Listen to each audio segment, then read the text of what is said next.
o capítulo 2, que fala da nossa confissão de fé. Então eu incentivo aos irmãos comprarem a confissão de fé e trazerem no domingo, né, para facilitar o estudo. A gente vai sempre colocar aqui, mas é bom a gente ter isso à mão, né? É um documento extremamente importante na vida da igreja. Tá? Vamos orar para nós iniciarmos a nossa aula de escola dominical. Vou pedir para o Alexandre orar para a gente. Senhor, nosso Deus, nosso Pai, Senhor, nós te agradecemos, ó Deus, pela tua palavra, que trouxe luz, ó Deus, às nossas vidas, que ela continue nos iluminando, nos dirigindo, porque de tudo que devemos guardar o coração, porque dele é a fonte de vida, ó Deus. Que o Senhor possa produzir através da tua palavra, através do teu ensino, que o Senhor possa forjar em nós um caráter santo e piedoso. Senhor, agora que iniciaremos, ó Pai, o capítulo 2 da nossa confissão, ensino que o Senhor deixou para o teu povo, ó Deus, nós te pedimos que o Senhor continue nos iluminando com o teu Santo Espírito, ó Deus, desvendando os nossos olhos para contemplar as maravilhas da tua lei, e que por ela sejamos instruídos e ensinados no caminho da verdade. Toma o teu servo nas tuas mãos e que ele possa nos instruir através de ti, como instrumento vivo nas tuas mãos, em nome de Jesus. Amém. O capítulo 2, ele inicia dessa primeira sessão falando de Deus e da Santíssima Trindade. E é sempre interessante a gente fazer uma leitura, não só, vamos dizer assim, uma leitura estrutural, né? É sempre bom fazer essa leitura estrutural. E às vezes a gente só consegue fazer isso depois que a gente vai desenvolvendo alguns temas e desenrolar na confissão, que você vai entendendo algumas coisas. Mas é interessante a confissão começar com a autoridade da Escritura, porque ela que vai dar sustentação para tudo, para todas as outras coisas.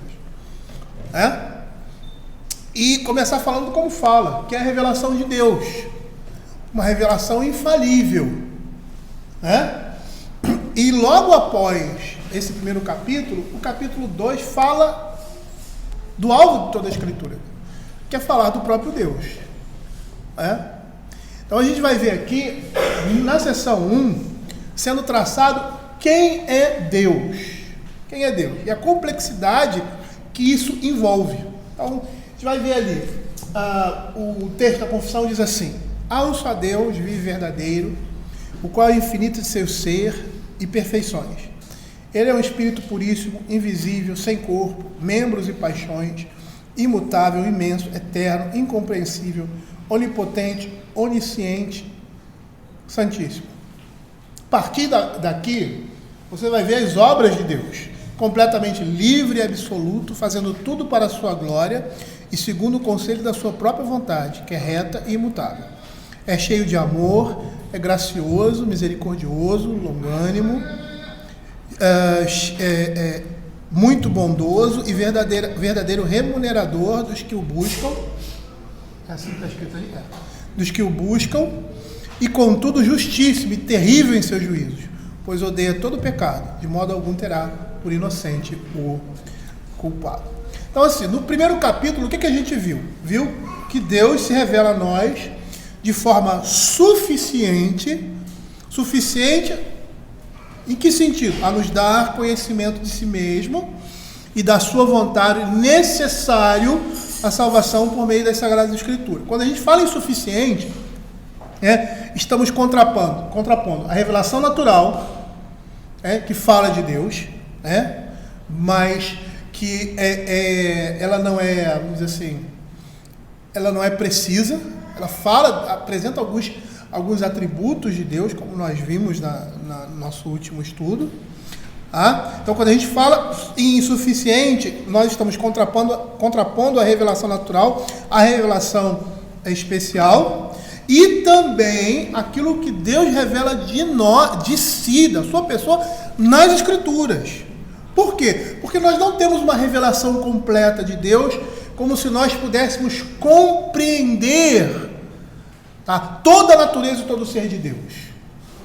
O que nós temos da Escritura é aquilo que nós podemos alcançar. E mesmo assim, aquilo que nos é revelado, é difícil de nós alcançarmos desculpa, na sua totalidade. Abra Romanos capítulo 11, verso 33 a 36. Quando Paulo está falando ali sobre a salvação, e aí no aspecto da eleição, e aí ele fala sobre como isso procedeu no meio do povo de Deus, lá no povo da aliança, e como isso se desenvolve até chegar hoje, Aí quando a gente fala hoje, depois de Cristo,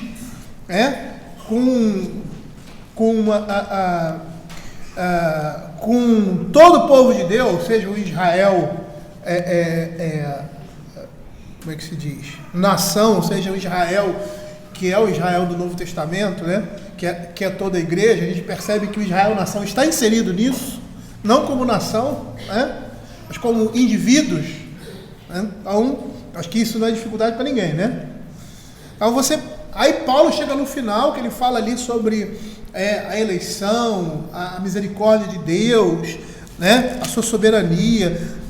No capítulo 10 ele fala ali sobre a pregação do Evangelho, a rejeição dos judeus, e o futuro glorioso de Israel, que é o futuro glorioso da igreja de Cristo. Não é o Israel nação, não é o Israel, alguns até entendem isso aqui, Israel como nação vai se voltar para o Senhor. Não. A nação de Israel hoje são todos os crentes, em todos os lugares, em todas as localidades, e também lá em Israel.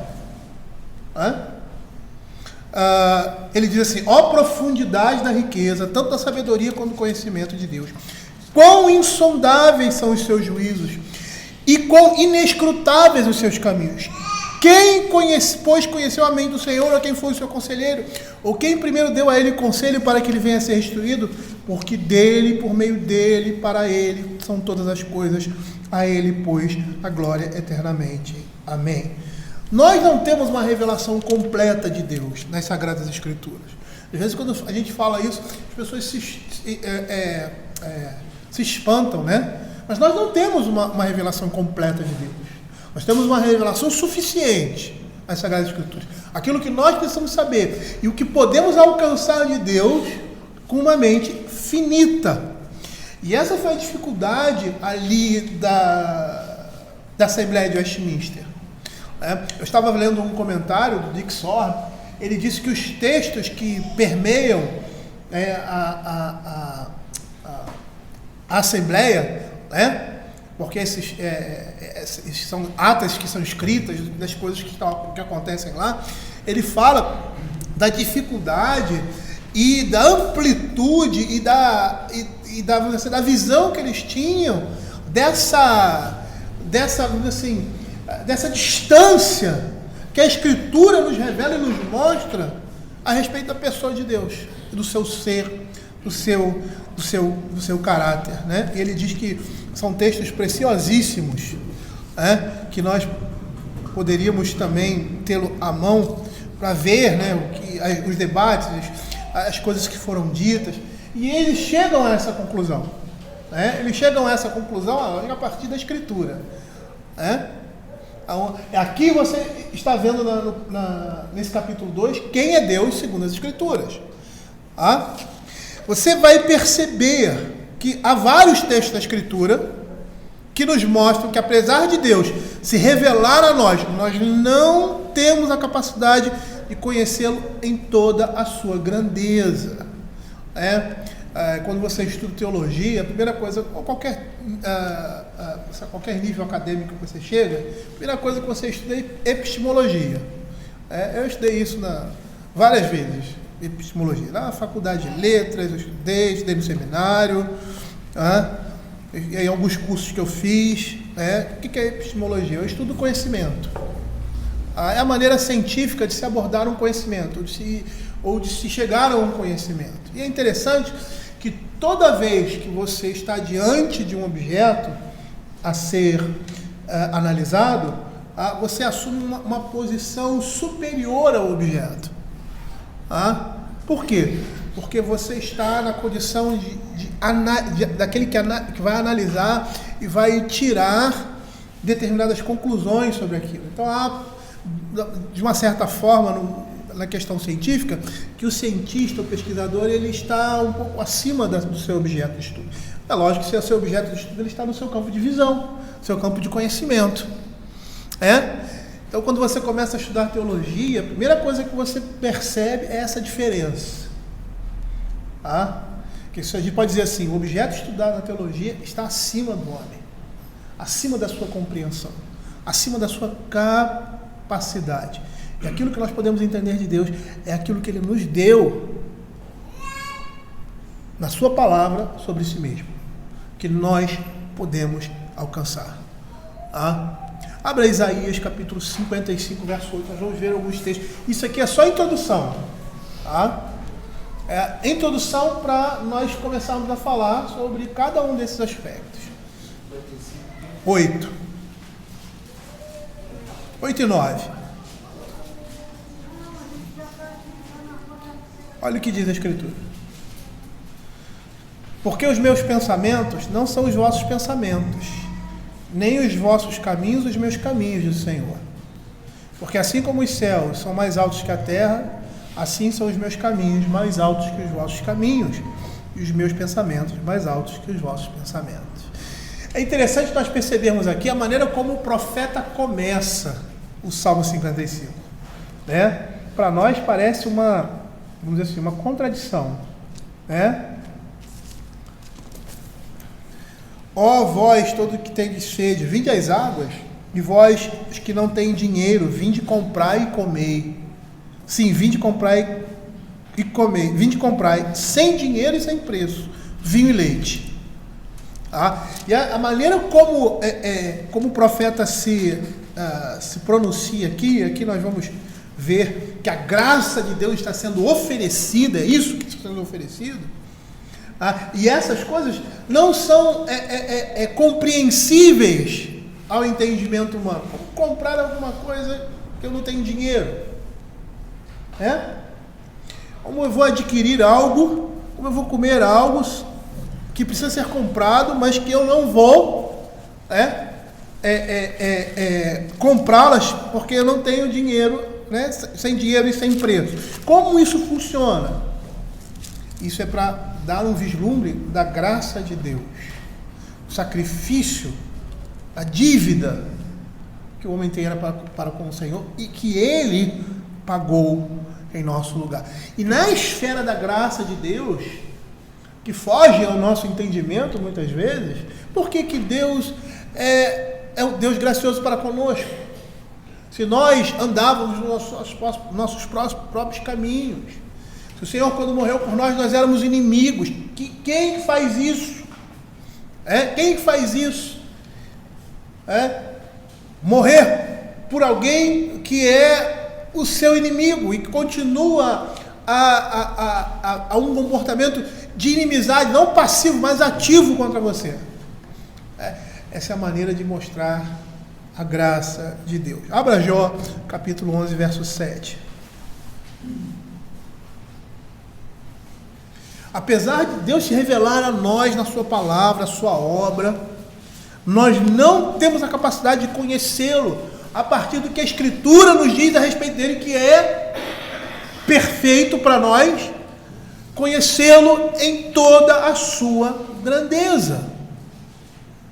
Porventura desvendarás os arcanos. Arcanos é mistérios, é aquilo que é incompreensível. Porventura você vai desvendar os mistérios de Deus, você vai desvendar aquilo que é incompreensível em Deus, ou vai penetrar até a perfeição do Todo-Poderoso. Você vê aí a Escritura falando que isso é impossível. Abra Isaías 40, 18.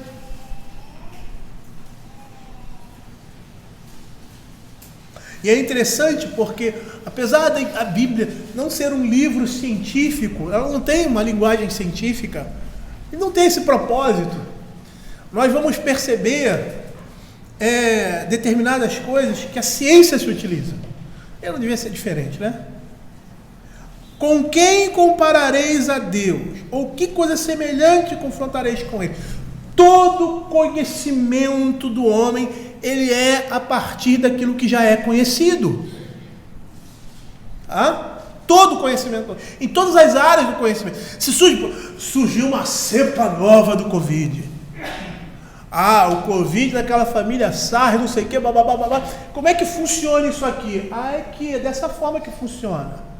Por mais que tenha algumas diferençazinhas, o padrão está ali. Eu vou comparar com aquilo ali. É assim que funciona, assim, em todos os âmbitos. Em todos os âmbitos. Agora, como eu vou comparar Deus? A quem eu vou comparar? Qual é a coisa semelhante na natureza? Ou nas coisas criadas, que eu posso fazer uma comparação a respeito dele? Nós vamos perceber que não existe. Não existe. E por mais que nós, como seres humanos, somos a imagem de Deus, nas nossas ações, na nossa vida, você pode ver Deus agindo, com a justiça, a misericórdia, o amor, todas essas coisas imperfeitas em nós. Existem atributos em Deus que nós não temos experiência.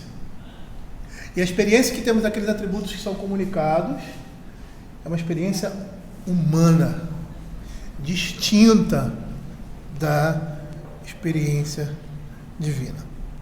Mas ao mesmo tempo que a Escritura diz que nós não temos capacidade de conhecer Deus em sua grandeza, ela também nos dá a seguinte informação em João capítulo 17:3. Abra aí.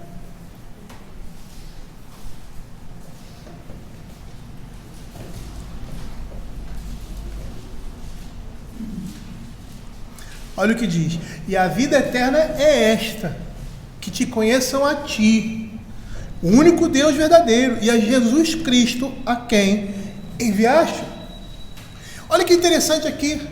A Escritura diz que nós não podemos conhecer Deus em sua grandeza, mas a única forma de obtermos a salvação, de andarmos no caminho da justiça, de andarmos no caminho da eternidade, é conhecendo a Deus e a Cristo. E aí você vai ver, há uma contradição? Não há uma contradição.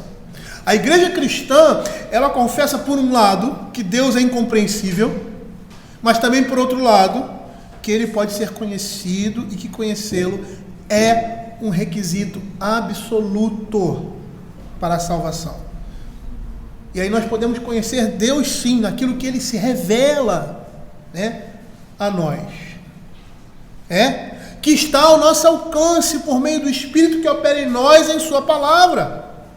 E nesse capítulo nós veremos que esse conhecimento a respeito da divindade que nos é revelado nas Sagradas Escrituras a respeito de Deus, nós podemos ter esse conhecimento, que vem do próprio Deus, da sua palavra, ele revelando a si mesmo, por meio das suas ações, por meio das suas obras, porque ninguém jamais viu a Deus, como diz a Escritura. Existem alguns teólogos que dizem que nem Adão via. Então é um cântico. Nem Adão podia contemplar a face de Deus. Quando fala que ele tinha ali, via falar como na viração do dia, é a maneira como mais próxima como Deus poderia se aproximar do homem.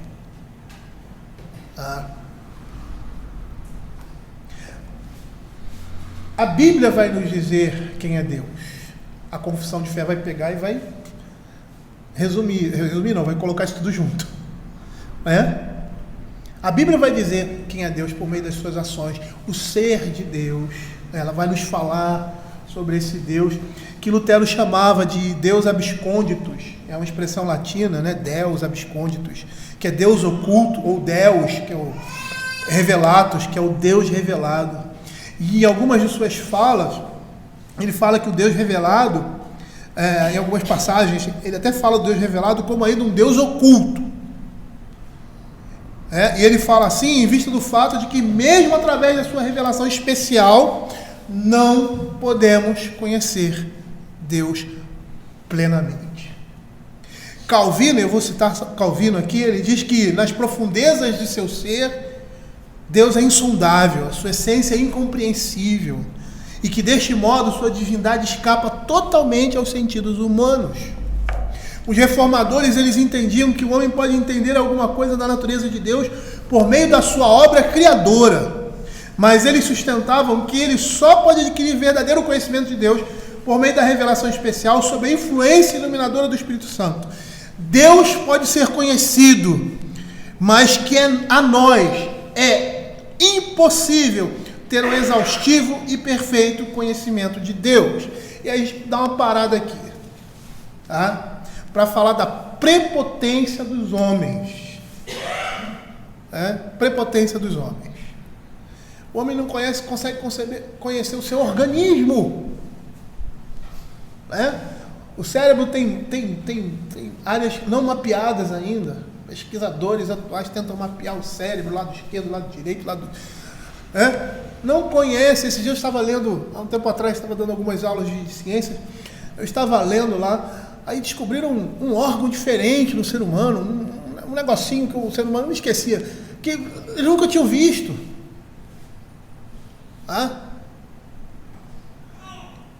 Se o homem não conhece o seu próprio corpo, ele quer conhecer a Deus. E quer conhecer esse Deus fora das Escrituras. A Escritura é o único instrumento que vai nos revelar o que nós podemos conhecer de Deus. O seu aspecto criador, o seu aspecto soberano, o seu amor, na sua obra, na sua misericórdia. Mas mesmo assim, algumas coisas ficam em aberto. Nós não conseguimos alcançar. Por mais que a gente entenda o que é predestinação, a gente não consegue alcançar isso. Quando a gente começa a filosofar, no bom sentido, sobre o que significa a escolha de Deus antes da fundação do mundo, a gente entra em parafuso. Quando você vai, e a gente vai tocar nesses temas aqui, quando você vai estudar a eternidade de Deus nas Escrituras, você entra em parafuso. Porque a eternidade é um não tempo. Quando você fala em tempo, é como se tivesse, quem viu aí o Marvel, universo paralelo, é mais ou menos assim. A eternidade está, a linha do tempo corre aqui, e a eternidade está aqui, Falar em tempo não é falar em eternidade. Agora, como isso? Como é que eu vou entender isso? Que a eternidade, o tempo, ela está, é como se estivesse fora da eternidade. Fora no sentido de ser mínimo, porque a eternidade não tem tempo.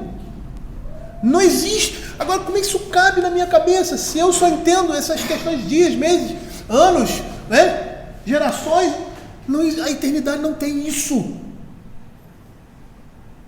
Deus está acima da eternidade, Deus é eterno. Como compreender que Deus, antes da criação, Ele havia Deus Pai, Deus Filho e Deus Espírito Santo, mais nada. Como? Se nós formos por essa via, nós vamos chegar ao ceticismo. Vamos ser céticos. Não vamos acreditar. Por quê? Porque a nossa mente não alcança. Mas é engraçado que Deus não nos deixa. A nossa fé, ela não está sustentada em nada, no ar. Você tem um Deus que se manifesta. Um Deus que se manifesta na história. Um Deus que controla, e você vê esse controle de Deus todas as coisas. As profecias, as citações proféticas de anos, séculos anteriores, se cumprindo.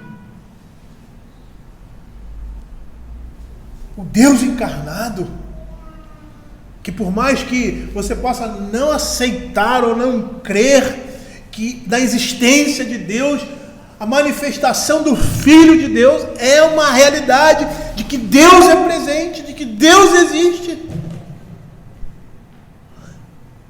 E aí você percebe que não consegue com a sua mente alcançar essas coisas. E aí entra a fé. Não uma fé cega, uma fé que se sustenta daquilo que Deus já fez, da sua revelação, e entendendo que o Deus que se manifestou ontem é o mesmo hoje e o será eternamente. São essas coisas que nos sustentam.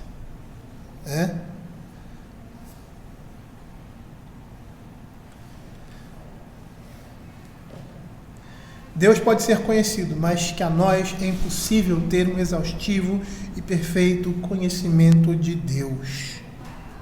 Ter esse conhecimento seria equivalente a compreendê-lo.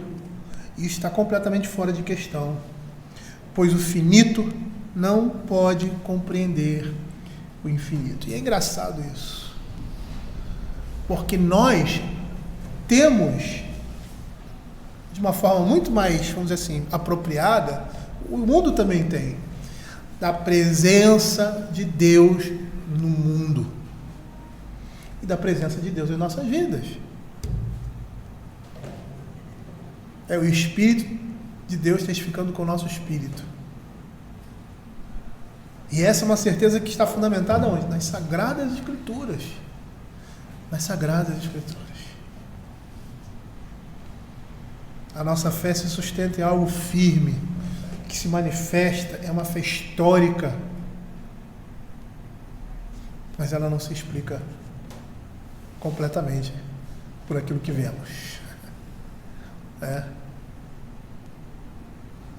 É interessante que nós sempre agimos de conformidade com experiências anteriores, né?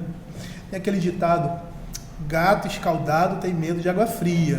Gato escaldado é aquele gato que cai na água quente. Aí você joga água para ele, opa, peraí, isso pode ser quente. Aí pula fora. A nossa vida cristã é assim também. Nós vivemos das experiências que a Escritura nos mostra a respeito de Deus. E as coisas que Deus fez no passado devem ser suficientes a nós, apesar de termos provado a bondade e a misericórdia de Deus nas nossas vidas, apesar de não termos visto a Deus com os nossos olhos, mas o vemos pelos olhos da fé. Isso já seria suficiente para crermos em tudo aquilo e obedecermos tudo aquilo que a palavra de Deus nos diz a respeito de Deus. Mas a gente vai perceber, e isso que a nossa confissão se propõe, que o homem pode obter um conhecimento de Deus perfeitamente adequado à realização do propósito divino na vida do homem. E isso é feito por meio da auto-revelação de Deus ao homem. Se Deus não houvesse se revelado ao homem, ele jamais teria esse conhecimento de Deus.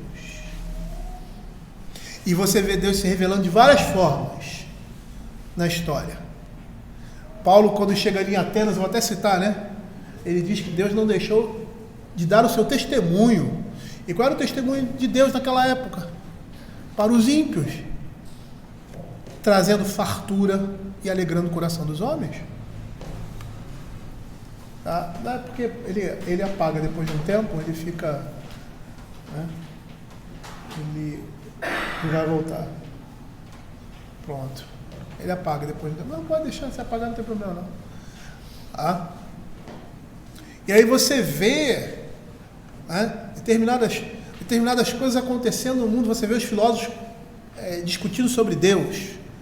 Por mais que nós não vamos nos fiar nessas coisas, mas é o homem tentando chegar com aquilo que ele tem nesse mundo a um conceito de Deus. Então eles trabalhavam a justiça. Então, se existe justiça, é porque existe uma justiça perfeita, e essa justiça perfeita deve estar na divindade, e assim sucessivamente, com determinados atributos. Mas a Escritura nos revela isso de forma clara, porque é Deus, e de forma especial. Não é pela mente do homem, não é pelo conhecimento do homem, porque por essa mente, por esse conhecimento, jamais chegaríamos ao conceito que nós temos de Deus, e principalmente do seu Filho, está revelado nas Sagradas Escrituras. Então, a primeira coisa que nós vemos aqui a respeito de Deus, do ser e da essência de Deus, é que Ele é um único Deus. Há um só Deus, vivo e verdadeiro. E é interessante começar por essa perspectiva, né? Começar esse capítulo pelo conhecimento de Deus nas Escrituras, em sua essência, falando do quê? Da sua unidade. Ou seja, o ser de Deus, iniciando com a afirmação, ele começa a falar sobre o ser de Deus, e inicia-se com a afirmação de que ele é o único Deus. Mas aí o que tem a ver? Ser, quando você fala em essência, né? Está mais ligado ao caráter, né, de uma pessoa, a maneira como ela é. E esse é o propósito aqui, mostrar o ser de Deus. Mas ele começa por uma qualificação entre singularidade e pluralidade. Ele diz que Deus é único. E é interessante porque essa unidade é que vai dar força também a todos os outros atributos de Deus, porque Ele é único, Ele é incomparável em todo o seu ser e em todas as suas perfeições. Abra Deuteronômio capítulo 6, verso 4. Esse é o credo mais básico e antigo do Velho Testamento.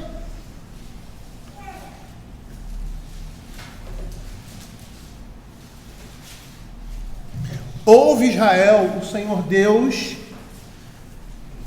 o Senhor, nosso Deus, é o único Senhor. Então, uma primeira característica que está associada ao ser de Deus, apesar de não ser um aspecto da sua essência diretamente, né? Ele começa por aí. E por que ele começa por aí? Porque nós precisamos ser lembrados que há muitas coisas que incorretamente são valorizadas como Deus. Abra 1 Coríntios capítulo 8, versos de 4 a 6. E Ele é único.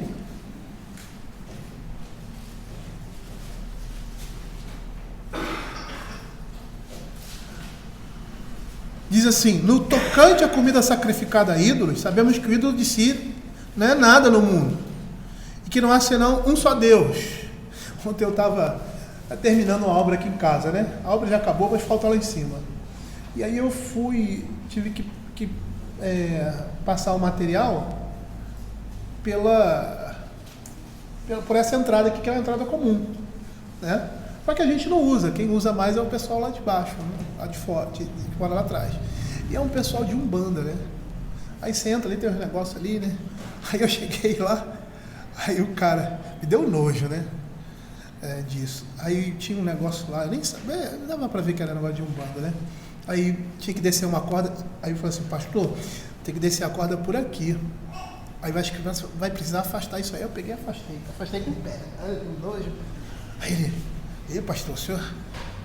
Como se dissesse assim: não, tá bom, o senhor vai mexer nisso, o senhor pode mexer nisso aí. Essas coisas não têm valor nenhum. Não tem valor algum, não representam nada. Nada. Eu me lembro da dona Priscila, quem conhece aqui a dona Priscila da Igreja de Maria da Graça, ela mora até aqui hoje, né? Ela tem um filho que teve um problema na infância, né? E teve uma paralisia, meningite, né? E aí causou uma demência nele. É uma criança. Ele tem, deve ter a nossa idade, mais ou menos, é uma criança de 5, 10 anos de idade. não, 5 anos de idade, mais ou menos. Foi quando ele teve, parece, a meningite. Aí todo dia ele chegava em casa com flores pra mãe. Aí eu perguntava, ele saía pra rua, ia comprar as coisas e voltava com flores. Aí a mãe perguntava, onde você pegou? Ah, pegou dali, do despacho. Ele pegava as flores do despacho e levava pra mãe. Cadê, meu filho? Joga isso fora. Mas essas coisas não têm valor algum, principalmente para nós, Aí o médico do seu Emir, que era o dentista dele, que dizia assim, cara, macumba é a melhor coisa que tem. Aí você pergunta, por quê? Porque as pessoas não se matam. O cara faz uma macumba lá, não acontece nada. Se não tivesse macumba, eles iam lá e matavam a pessoa, os inimigos, Olha o que a Escritura diz: no tocante à comida sacrificada a ídolo, sabemos que o ídolo de si mesmo nada é no mundo, e que não há senão um só Deus. Porque ainda que há também alguns que se chamem deuses, quer no céu ou sobre a terra, como há muitos deuses e muitos senhores, todavia para nós há um só Deus, o Pai, de quem são todas as coisas e para quem existimos, e um só Senhor, Jesus Cristo, pelo qual todas as coisas, e nós também. Por ele, Israel foi instituído como nação para que o testemunho desse Deus viesse sobre o mundo. E ele fala: eu não escolhi vocês porque vocês são bonitos, são grandes, são fortes, não. Eu não escolhi vocês por causa disso. E o propósito de Deus era dar conhecimento de si por meio de um povo. E ele mesmo diz ali no Pentateuco: quando os povos olharem para vocês, eles vão ver que justiça é essa, que misericórdia é essa, que povo é esse? Tão distinto em suas leis, em seus comportamentos. Isso só pode ser vindo de alguma coisa muito superior, como foi com a rainha de Sabá com relação a Salomão. A nossa vida deve dar testemunho disso, Então percebam aqui, a verdade é que, apesar de muitas pessoas dizerem e de existirem muitos deuses, é que há um só Deus, que é vivo e verdadeiro. Existem outros deuses que nem têm existência e nem são verdadeiros. Como disse o profeta Jeremias, lá em Jeremias capítulo 10, verso 10, e Paulo, em 1 Tessalonicenses 1,9. Se alguém abrir, pode ler, por favor. 10. Isso.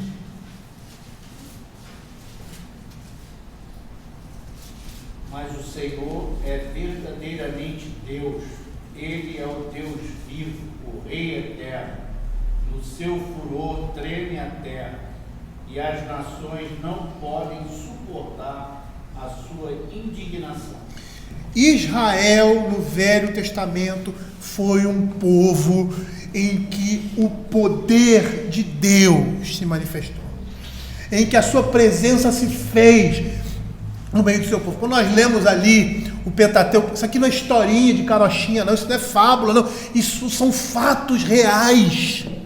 Se você for para Israel lá, você vai ver lá nos anais da história, nem precisava que a Bíblia tenha nos anais da história de Israel, como a gente estuda aqui, Dom Pedro I, República, a gente acha que esses homens são o quê? Foram criados, algumas histórias até foram aumentadas. Não, essas pessoas existiram. Vai para Israel. Uma vez eu estava na escola e eles estavam fazendo uma feira das nações, e aí você tinha que trazer, não era da minha área, eu sou de língua portuguesa, era de outra área lá, não sei se era de história, sociologia, sei lá, era sociologia na história, ou geografia, sei lá.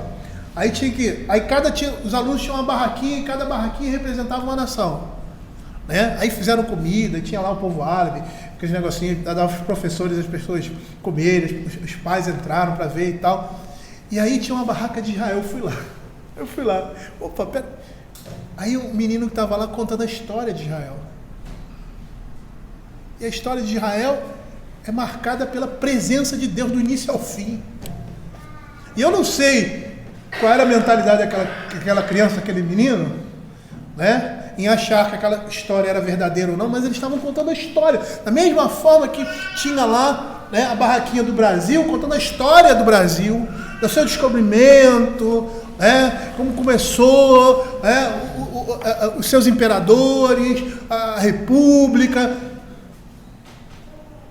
Não é fantasia, não é história. E quem fala isso é completamente ignorante com relação à história do mundo. Porque o centro do mundo e todas as coisas que se movimentam em torno de Deus a partir da história de Israel, que é a história do povo de Deus. O mundo gira em torno disso. Essa é a realidade. Começou no Éden, numa nação santa, e vai terminar no Éden, de uma cidade santa. A história do mundo gira em torno da história da igreja. Não é uma história paralela. É assim que a gente estuda na escola, né? Você vai estudar a história, de uma maneira geral, a história mundial, você nem toca nessas questões.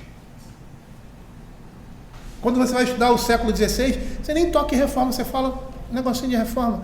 A reforma mudou o mundo. Reforma protestante, século XVI. Mudou o mundo. E o mundo sempre girou em torno disso. Da religião. Até aqueles que estavam distantes, como foi aqui em Israel no passado. Uma nação, um povo, e povos ao redor, que desconheciam completamente a Deus, mas que tomaram conhecimento de Deus por meio do povo de Israel. Como foi em Babilônia. Se você pegar os escritos babilônicos, quem gosta da história antiga, né, você vai ver que a história dos livros da Babilônia fala da situação de Nabucodonosor, em que ele se tornou como se fosse um animal. E lá nos anais históricos ele fala sobre o Deus de Israel. Ele é vivo e verdadeiro. Ele é vivo e verdadeiro. 1 Tessalonicenses capítulo 1, verso 9.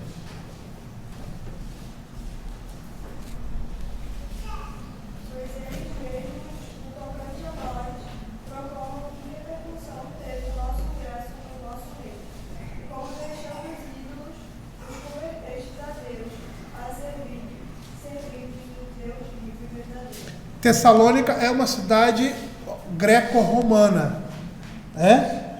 De cultura grega e domínio romano. Não bem que era praticamente da mesma coisa. Né? E eles serviam aos deuses, né? Aos deuses gregos, aos deuses romanos. Se bem que Roma era uma bagunça, era uma Babilônia. Né? Tinha deus de tudo quanto era lugar. Eles conquistavam os povos e assumiam a sua religiosidade. Então você tem entre os romanos essa diversidade. Mas eles tinham, né, no seu bojo principal o que você tem lá, né, na cultura grega, que os filósofos, de certa forma, rejeitaram esses deuses da mitologia, porque não era considerado mitologia. Eles acreditavam nesses deuses, né? E que com o tempo virou-se mitologia, porque os próprios romanos, os próprios gregos reconheceram, que esses deuses que eles serviam não eram deuses verdadeiros. Mas aqui não cabe falar sobre essas coisas. É interessante que esses dias eu vi uma reportagem faz um tempo na televisão, que lá no mundo grego eles estão voltando a adorar Zeus, os deuses do Olimpo. Complicado isso, né? Realmente como é que se diz? A impiedade do coração do homem e a necessidade que eles têm de uma centelha do divino, mesmo que seja falso. Abrir um parênteses aqui, uma coisa que eu não entendo, eu não consigo entender, realmente eu não consigo entender. um crente que viveu na igreja cristã, né, evangélica, e eu não estou falando esses evangelhos por aí não, mas até mesmo esses evangelhos malucos aí, essas igrejas meio doidas, tá? Meio doida assim, no bom sentido, né? Aquelas coisas loucas que você vê por aí, como eu tenho um memezinho no celular, que é um cara girando num culto aí, vai girando. Esse tipo de coisa é interessante, né? Você olha assim, tinha uma Assembleia de Deus de Boston, não sei se era Boston, que aparecia na televisão, cara, era coisa do Arco da Velha. Aí eu, na época, eu estava estudando mitologia grega e o culto pagão na faculdade. Aí eu olhava para aquilo ali e falei, cara, igualzinho o que acontecia no mundo grego, no mundo romano, igualzinho. Eu não estou falando desse tipo de coisa. Mas mesmo esse evangelho assim meio assim, insosso, a pessoa conhece, não dá para entender uma pessoa sair da fé evangélica protestante e ir para o catolicismo. Eu não consigo entender. E ser um católico devoto, eu não consigo entender. Realmente eu não consigo entender. Porque ele deveria ser uma pessoa distante. Porque é o contrário oposto do cristianismo. Em tudo. Em todos os aspectos da teologia. A salvação, a justificação, a própria visão de Deus, a visão do Cristo. Aparentemente parece igual. Superficialmente, quando você vai adentrar, você vê que é completamente diferente. A missa é um sacrifício constante. É como se Deus estivesse sacrificando de novo ali. Tudo, o ministro, que é o padre, ou o bispo, tudo distorcido. Não dá para entender. Dá para entender um cara que sai da igreja protestante e fica vivendo assim, né, o evangelho ali para aplacar a consciência. Frequenta a igreja, aí vai numa outra igreja, mas não quer nada com o evangelho. Aí, às vezes está na igreja, como tinha um rapaz lá na igreja de Boa Vista. O rapaz era homossexual, era comissário de bordo. Todo domingo ele estava lá na igreja. A gente passava, ele estava sentado no último banco. Ele gostava de ouvir a pregação. Eu não sei o que Deus estava fazendo no coração dele, mas acabava o culto, ele ia embora. Uma vez o pastor pegou ele, né? E aí, como é que você está? Conversou com ele, foi embora. Ele não queria envolvimento. Ele não queria, provavelmente, supostamente, ele não queria abandonar o pecado dele, mas gostava de ouvir. Estava sempre sentado lá. É lógico que isso vai trazer juízo não só para ele, como para qualquer outro pecador que está sentado no banco da igreja, mas não tem um compromisso com o evangelho. Não tem um compromisso com o evangelho. Não é por causa da condição dele de homossexual, mas todo pecador, qualquer pecado que seja, que age dessa forma, só está acumulando juízo sobre si. Humanamente falando, né? Humanamente falando. Mas é a única forma de Deus trabalhar no coração de um homem para transformar esse coração num novo coração, por meio da palavra de Deus. E aí, quando a nossa confissão ressalta essa característica de Deus, fica evidente que ele não pode ser comparado a nada. Abre Isaías 46, verso 5. Por que isso? Porque parte-se no método científico. Quando eu falo método científico, é a maneira de se conhecer. Você não é cientista, não é pesquisador. Mas você, quando quer conhecer alguma coisa, você parte de alguma coisa que você já conhece. É assim que funciona o conhecimento humano. Parte-se do desconhecido a partir daquilo que é conhecido ou daquilo que é superior a ele. Deus é incomparável. Não há como conhecê-lo dessa forma. A única forma de conhecer a Deus é por meio das Escrituras. Olha o que Isaías 46, verso 5 vai dizer. A quem me comparareis para que eu lhe seja igual? E que coisa semelhante confrontareis comigo? Quando alguém, eu já disse isso, quando alguém faz uma obra, né? Quem gosta de arte aqui, né? Aí chega lá, né?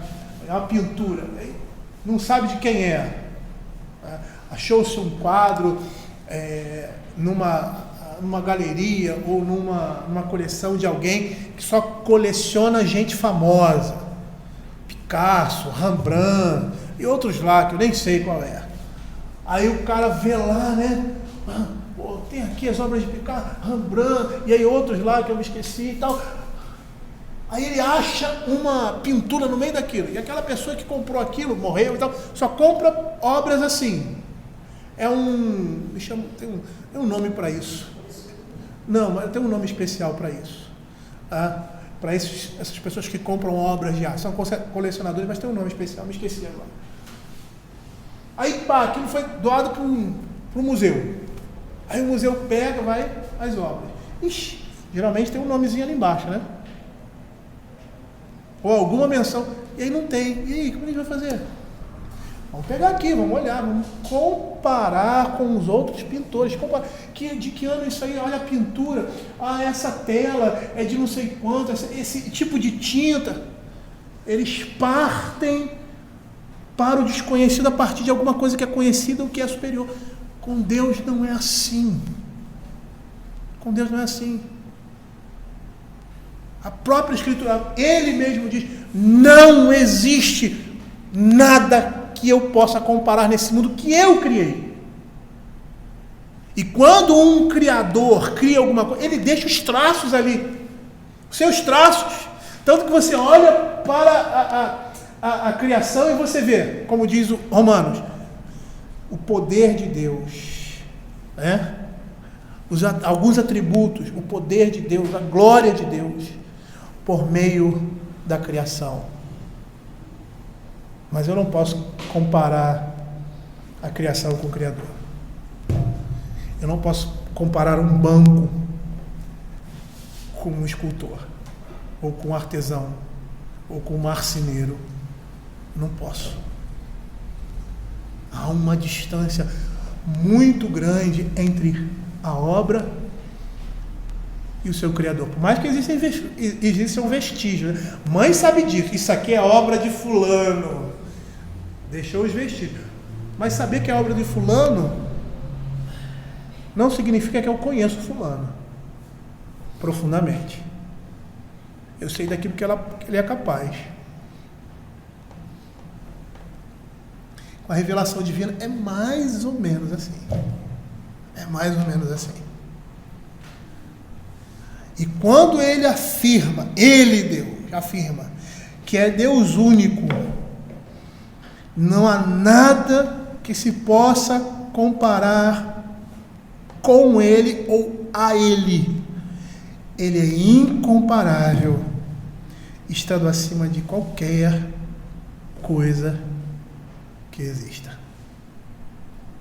Por isso que, logo depois dessa afirmação, há um só Deus, vivo e verdadeiro, o qual é infinito em seu ser e perfeições.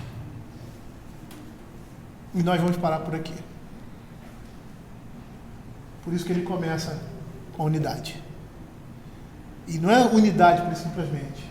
É uma unidade que existe e que é verdadeira, que é Deus. E esse Deus que é vivo e verdadeiro é infinito em seu ser, em sua essência, na sua pessoa e nas suas perfeições. E a gente vai ver isso nos nossos próximos encontros a respeito desse capítulo da Confissão de Fé.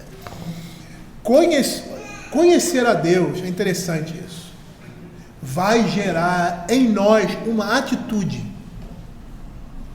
porque é isso que o conhecimento de Deus faz. Quando conhecemos a Deus na sua palavra, isso vai gerar no crente uma atitude. Quando Davi, lá no Salmo 139, estou até dizendo, né, antecipando, lá no Salmo 139, ele chega diante de Deus. Abre aí o Salmo 139.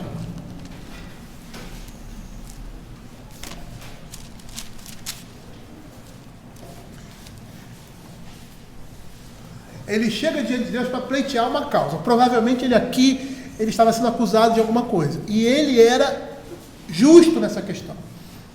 Ele não havia pecado. Ele estava limpo, daquilo que o acusava. Ele começa falando da onisciência de Deus. Tu me sondas e me conheces, sabe quando me assento, longe penetras os meus pensamentos, esquadrinhas o meu andar e o meu deitar. Ainda a palavra me chegou à boca e tu, Senhor, já conheces toda. Esse tipo de conhecimento gerou uma atitude em Davi. E que atitude é essa? Atitude de confiança. Não foi só isso, não. Teve mais coisa. Atitude de intrepidez diante de Deus, muitas vezes.